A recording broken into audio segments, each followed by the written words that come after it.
In this question, we want to find the gradient descent step if the cost function is the squared error loss and this activation function is the logistic activation.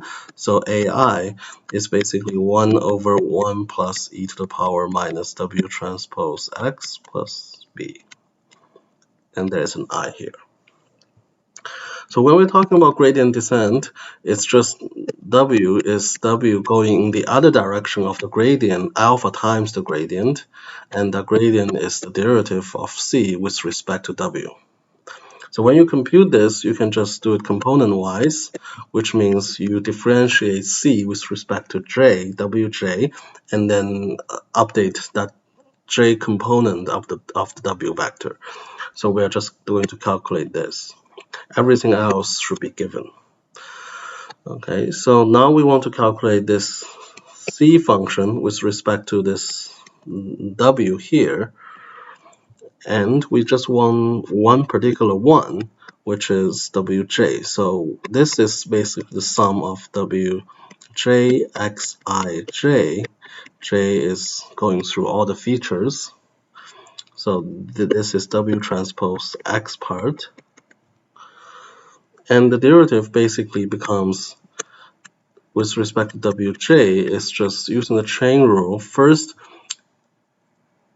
y is not a function of w, so we don't need that. We only need a, so differentiate with respect to a, and differentiate a with respect to wj. The problem is this is a sum, so it's basically a1 minus y1 squared plus a2 minus y2 squared, and so on. So when you differentiate, you actually differentiate with respect to a1, and then a1 with respect to wj, and a2 with respect to wj. The reason is that all of the AIs share the same w. We only compute weight, the one set of weights for all training instances. So all of these A's contain wj. So when you compute this, you need the sum over j from 1 to m. Sorry, that's not right. Sum over I from 1 to n. So we need to sum it over all instances. So that's that, and we just compute each. C with respect to AI, actually one particular AI, so all the other derivatives are 0. So suppose we are talking about A1, then all the other ones does not contain A1, so only this one contains it. So the 2 is cancelled out with this half, so the remaining thing is just AI minus YI. Here's A1 minus Y1 times 2 times half, so in general it's AI minus YI. And this part, A with respect to W, so this looks very complicated. So we're going to call this thing, this smaller part, ZI. So basically AI is 1 over 1 plus minus ZI, and ZI is this W transpose XI plus B. So this can be further decomposed to this, Z with respect to WJ. So now we want the derivative of AI with respect to ZI. So we know that derivative should be AI 1 minus AI, but let's try to figure it out from scratch. And this is, we want to find AI with respect to ZI, which is just the derivative of 1 plus e to the power minus CI to the power minus 1. So this derivative, you can just make minus 1, this whole thing to the minus 2, and then also then we are multiplying it by the derivative of the inside function, which is ddz of this 1 plus e to the power minus the I. And this is 0. This is just itself multiplied by minus 1. So you get minus 1 zi.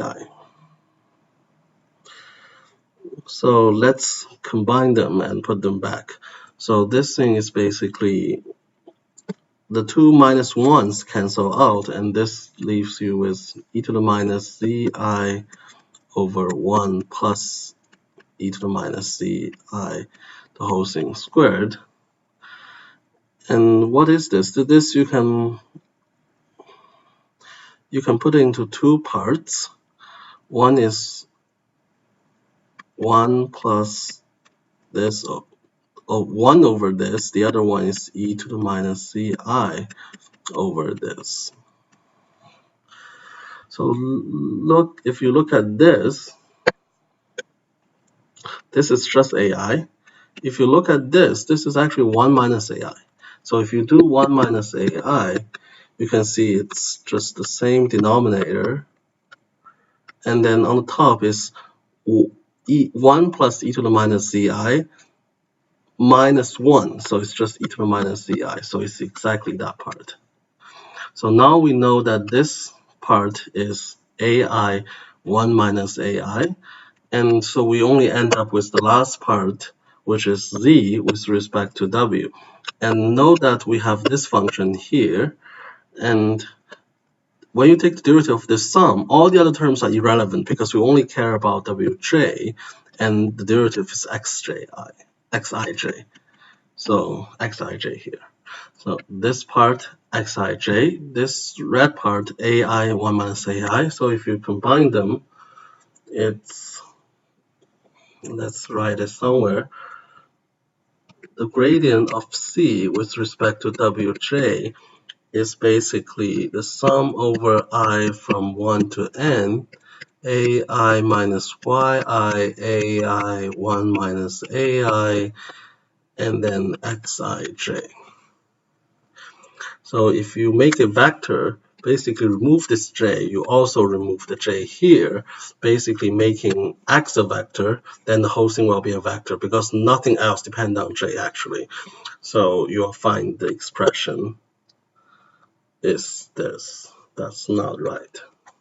It's this.